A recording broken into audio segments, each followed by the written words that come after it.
নমস্কার বন্ধুরা, আমার রান্নাঘরে আপনাদের সবাইকে স্বাগত। আজ আমি নিয়ে এসেছি এগ মোমো এই রেসিপিটি। দেখে নেওয়া যাক আজকে আমার এই রেসিপি।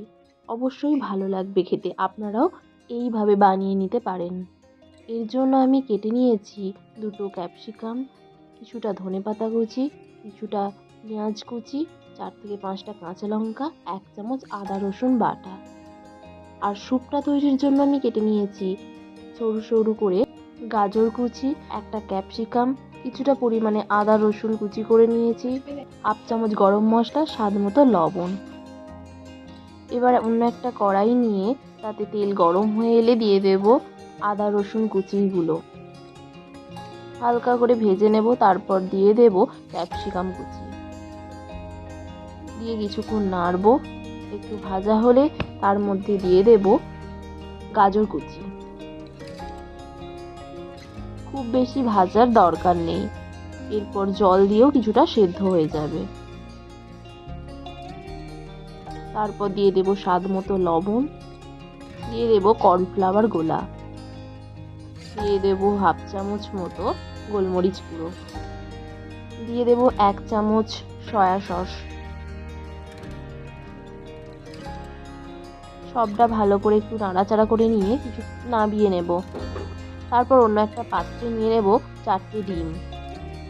আপনারা চাইলে আপনাদের মতো ডিম দিতে পারেন।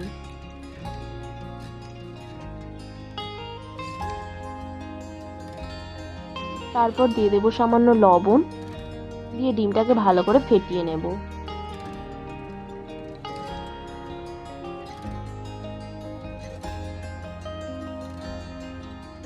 তারপর কড়াইয়ে তেল গরম হয়ে এলে ডিমটা দিয়ে ঝুরো ঝুরো করে ভেজে নেব।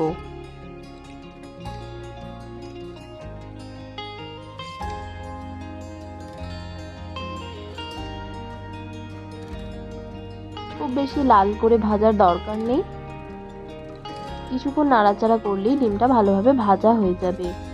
ভাজা হয়ে গেলে আমি নামিয়ে রাখলাম। এরপর মোমোর পুরটা তৈরি করতে হবে। তার জন্য আমি কড়াইয়ে তেল গরম হয়ে এলে দিয়ে দেব আদা রসুন বাটা, পেঁয়াজ কুচি, এগুলো আমি আগে থেকেই কেটে নিয়েছি, যেটা আমি ভিডিওর শুরুতেই দেখিয়েছি।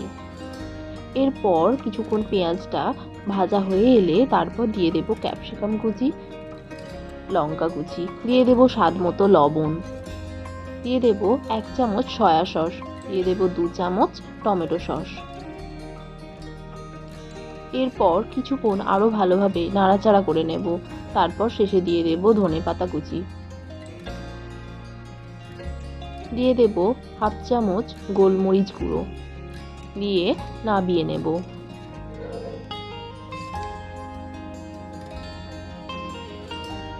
এরপর ওই ভাজা ডিমগুলো একটা পাত্রে নিয়ে নেব।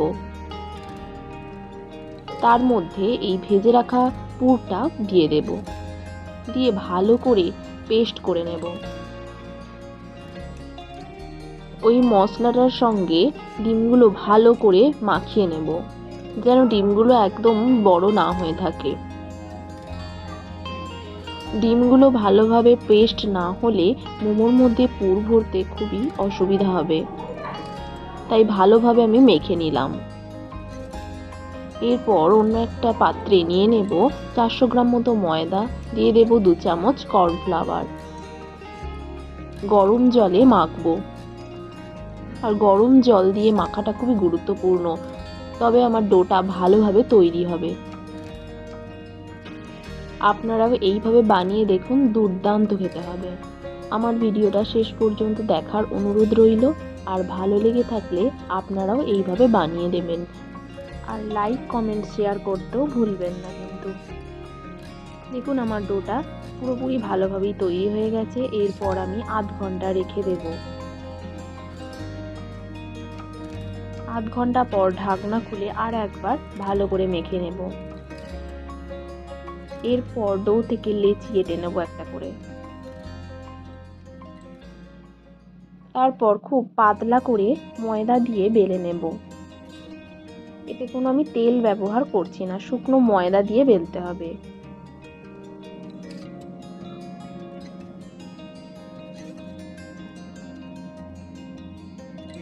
আপনারা চাইলে এর থেকে ছোট সাইজও করতে পারেন, আমারটা একটু বড় হয়েছে। এরপর আমি এই রকমভাবে মোমোগুলো ভাঁজ করে করে মোমোগুলো করে নেব। আমি এখানে দু রকম স্টাইলে দেখাবো, আপনারা চাইলে দু রকমভাবেই তৈরি করে নিতে পারেন। এক দিকটায় ভাঁজ করে নিলাম, এরপর যে পুরটা তৈরি করে রেখেছিলাম ওই পুরটা ভরে দিলাম। পুর ভরা হয়ে গেলে আমি মোমোটার মুখটা ভালো করে চেপে চেপে আটকে দেব, যেন খুলে না যায়। খুব শক্ত করে আটকে দিলাম। এরপর অন্য একটা রকমের স্টাইলে আমি মোমো তৈরি দেখাচ্ছি, যেটায় পুরোটা আমি ভাঁজ করে নেব, দিয়ে মাঝে পুর ভরে মুখটা মুড়ে দেব।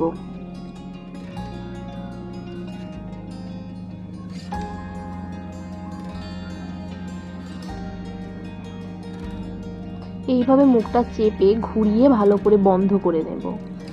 এরপর একটা ঝাঁঝরি নিয়ে তার মধ্যে কিছুটা তেল মাখিয়ে নেব। তারপর মোমোগুলো একটা একটা করে দিয়ে দেব। হাঁড়িতে তেল মাখানো এই অর্থেই যাতে মোমোগুলো সিদ্ধ হওয়ার পর আটকে না যায়, সহজে ছেড়ে যায় হাঁড়ি থেকে।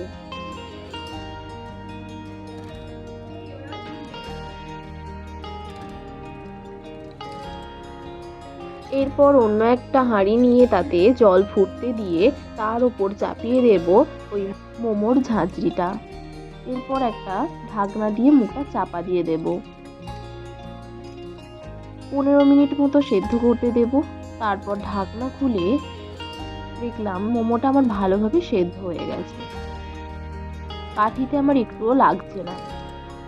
এরপর আমি তুলে রাখবো ঝাঁঝরি থেকে। আমার মোমোগুলো খুব ভালো করে সেদ্ধ হয়ে গেছে, দেখুন, আর খুব নরমও হয়েছে।